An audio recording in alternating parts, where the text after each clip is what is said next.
ملة أبيكم إبراهيم. Assalamu alaikum wa rahmatullahi wa barakatuh. On se retrouve aujourd'hui pour continuer l'histoire d'Ibrahim alayhi salam.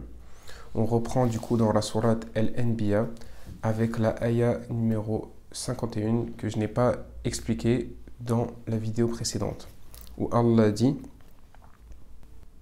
وَلَقَدْ آتَيْنَا إِبْرَاهِيمَ رُشْدَهُ مِنْ قَبْلُ وَكُنَّا بِهِ عَالِمِينَ.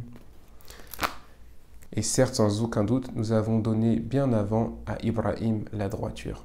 Et nous étions à propos de lui complètement savants. Ici, bi'i est muqaddam dans la phrase, c'est-à-dire qu'il a une place en avant par rapport à sa place habituelle dans la langue arabe. Ce que Allah souligne ici, c'est que c'est lui qui connaît particulièrement Ibrahim. Et c'est lui qui le connaît le plus. Car comme on l'a dit dans les épisodes précédents, d'autres personnes vont essayer de s'attribuer Ibrahim, comme les chrétiens, les juifs et même les arabes de l'époque du prophète, qui habitaient à la Mecque.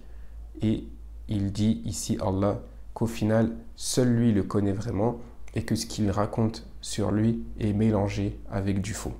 Et il faut bien comprendre ici que Allah nous dit en gros, ô vous autres peuples, vous ne connaissez pas vraiment Ibrahim.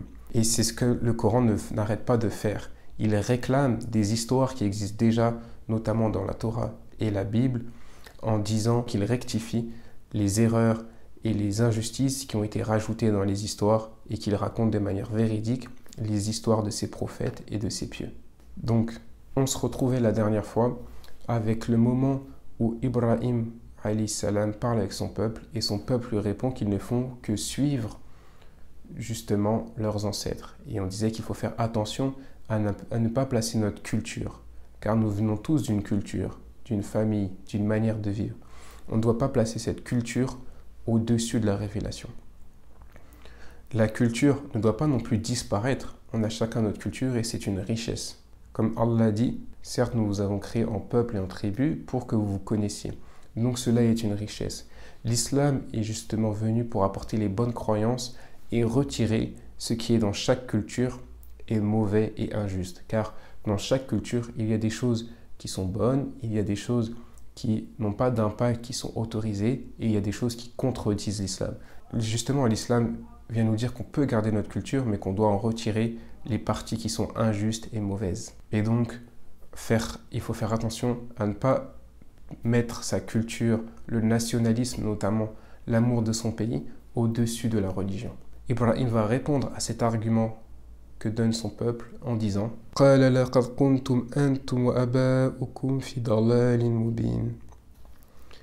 Il a dit, certes sans aucun doute, vous êtes vraiment, vous et vos ancêtres, dans un égarement clair, évident.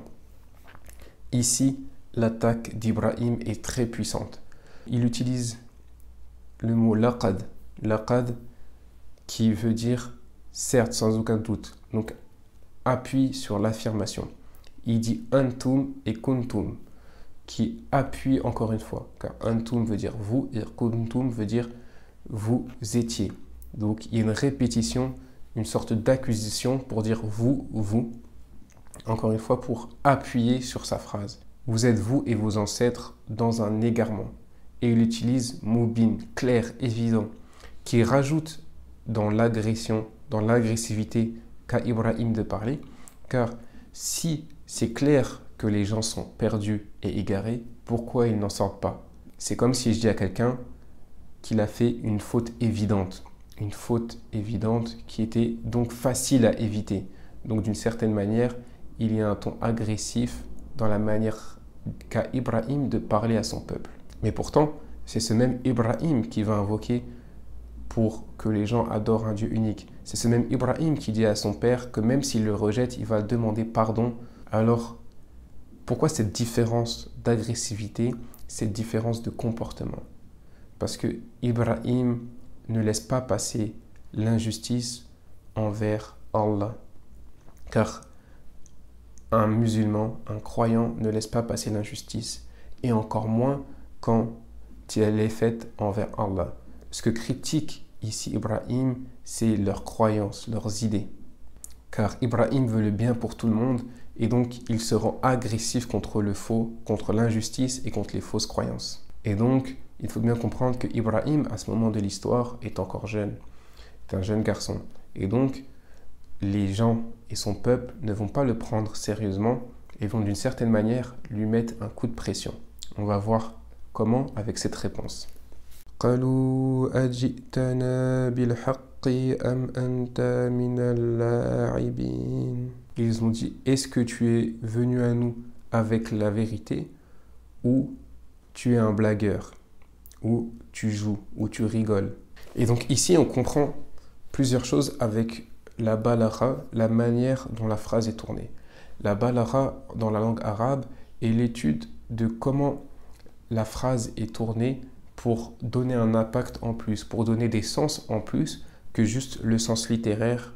C'est comme si d'une certaine manière, dans la langue arabe, on pouvait donner un ton à la phrase alors même que la phrase est écrite et qu'on n'entend pas de quelle manière la phrase est prononcée. Ici, on peut comprendre avec le fait que la première partie de la phrase soit une jumla fi'liya au madi, au passé, et la deuxième partie de la phrase soit une jumla ismiya, qu'ils appuient sur le fait qu'il est en train de rigoler. Ils lui disent, c'est comme s'ils lui disaient, « Ah, c'est toi qui nous es venu, est-ce que tu nous es venu avec la vérité ?» d'une manière pas sérieuse, comme s'ils n'appuyaient pas sur cette possibilité, comme si ce n'était pas vraiment possible, et ils appuient sur la deuxième partie de la question, ou tu es de ceux qui rigolent, tu es un joueur, tu es de ceux qui jouent, qui s'amusent. C'est comme si quelqu'un me disait quelque chose, et je lui disais, t'es pas sérieux, hein, t'es pas sérieux, alors que la personne est très sérieuse. La personne va se remettre en cause et va changer sa réponse. Surtout si c'est un enfant ou un jeune adulte qui n'a peut-être pas confiance en lui, pour déstabiliser, on va lui dire « Ah, t'es pas sérieux, tu dois rigoler. Ah, il rigole, écoutez-le, regardez comment il rigole. » Alors qu'en fait, la personne est très sérieuse. Cette manière de parler, de poser la question, va décrédibiliser Ibrahim alayhi salam aux yeux de son peuple et décrédibiliser tout son argument. On voit ici donc une technique que peuvent utiliser ceux qui sont dans le faux, c'est le fait de décrédibiliser l'argument en ne le prenant même pas au sérieux, alors que l'argument est très sérieux et très convaincant. Qu'est-ce qu'Ibrahim va répondre à ça? Il va répondre قال بل ربكم رب السماوات والأرض الذي فطرهن وأنا على ذلكم من الشاهدين. Il a dit, pas du tout, votre Seigneur est le Seigneur des cieux et de la terre, celui qui les a façonnés. Et je suis sur vous un témoin.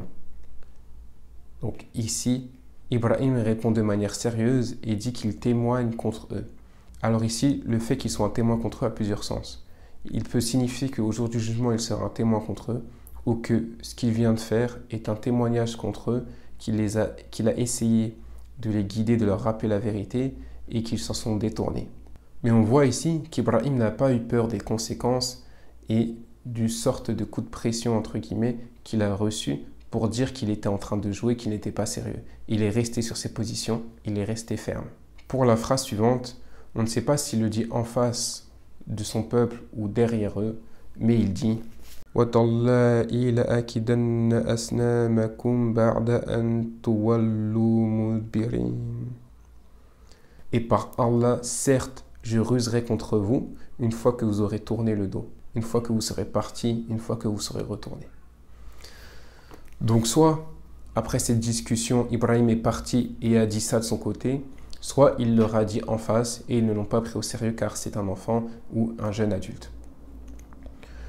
Le plus proche de la vérité, c'est qu'ils l'ont entendu car on verra plus tard, une fois qu'il aura détruit les statues, qu'ils vont dire « Nous avons entendu un enfant, nous avons entendu un jeune homme dire qu'il allait détruire les statues. » Et donc, s'ils l'ont entendu, c'est qu'il l'a dit devant eux. Et qu'il ne l'a pas dit dans sa barbe, entre guillemets, lorsqu'il était en train de faire demi-tour, en train de se séparer d'eux.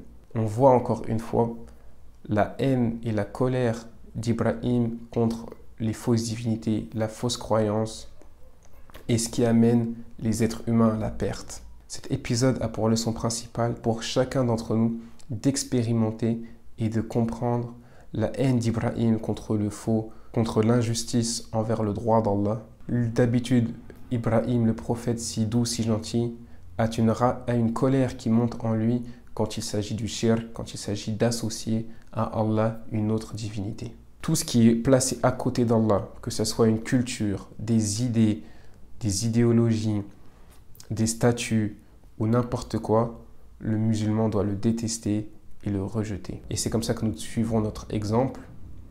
Ibrahim alayhi salam. Assalamu alaykum.